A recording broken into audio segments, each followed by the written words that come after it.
Hey, it's Pete. I'm in the Power Shed Mark 1.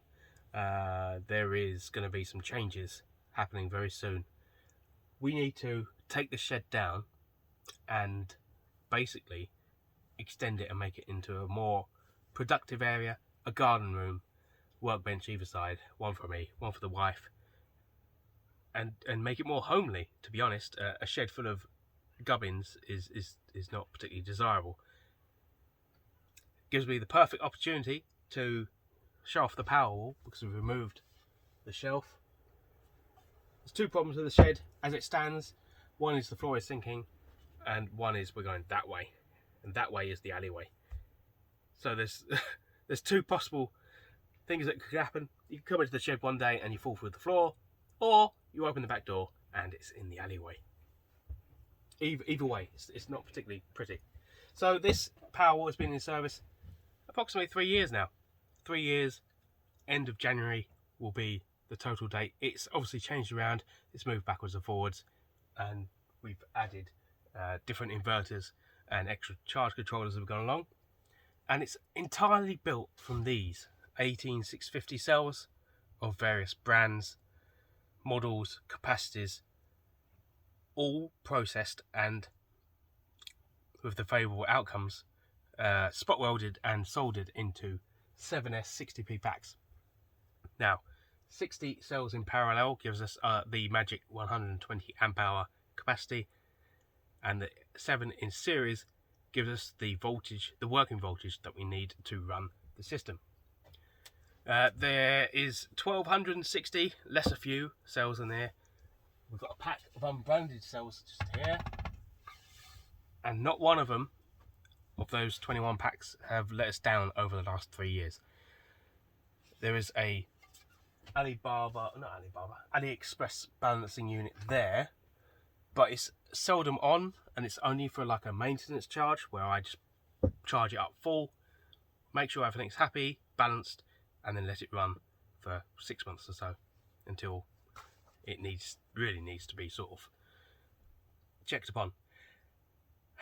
I haven't done many videos on this Powerwall because I do not actually have a BMS unit in charge of this, a battery management system. I'm very naughty, and I understand the risks, and it could just be potluck or the meticulous detail into putting these together that has stopped me from having a shed fire or explosion.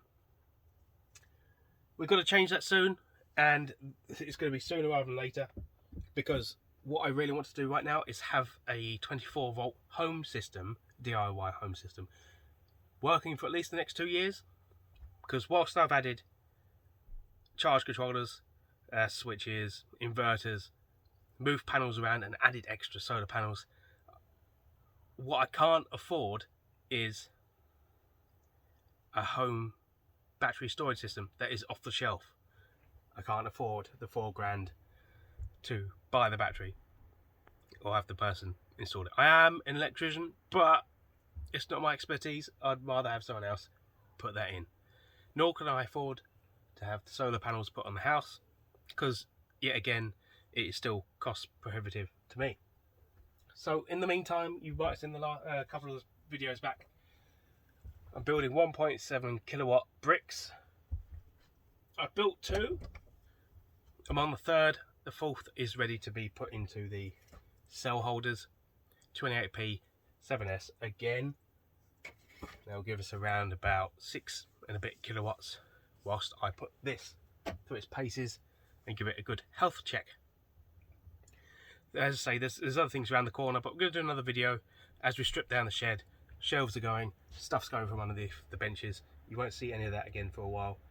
But things are definitely moving forward, and as I say, the 2-year plan is to increase the capacity via the suitcases and possibly add, if I can get hold of enough cells, because these are in quite a short supply.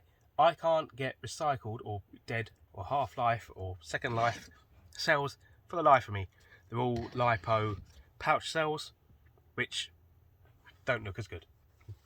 So yeah, so I'm experimenting still. What I'll do is I'll do another video on what's going on this side, possibly tomorrow or the days coming, just to see what you think It's just a mock-up. It's a test rig, just to see if I can reduce my electricity bills throughout the winter by using off-peak electricity to charge the batteries. Well, obviously with the solar supplementing that during the day, there's not as much of it around during the winter, and use that electricity during the day. So it's how we cope with living off of the system that is within the shed. So I'd like to thank you very much for watching. Please subscribe, comment, rate. There is a bell that you have to click, and then you have to click all videos to actually see any of my notifications. But I definitely want to do more content this year, because last year was lacking. I think I got about 6 videos out. I'm very short of time, so it affects the quality of the content that I can put out, the frequency I can put it out, and also the build quality of what I can put together. So money, time, and everything else together just means that I can't produce what I really want to. So thank you for watching, and I'll see you in the next video. Bye for now.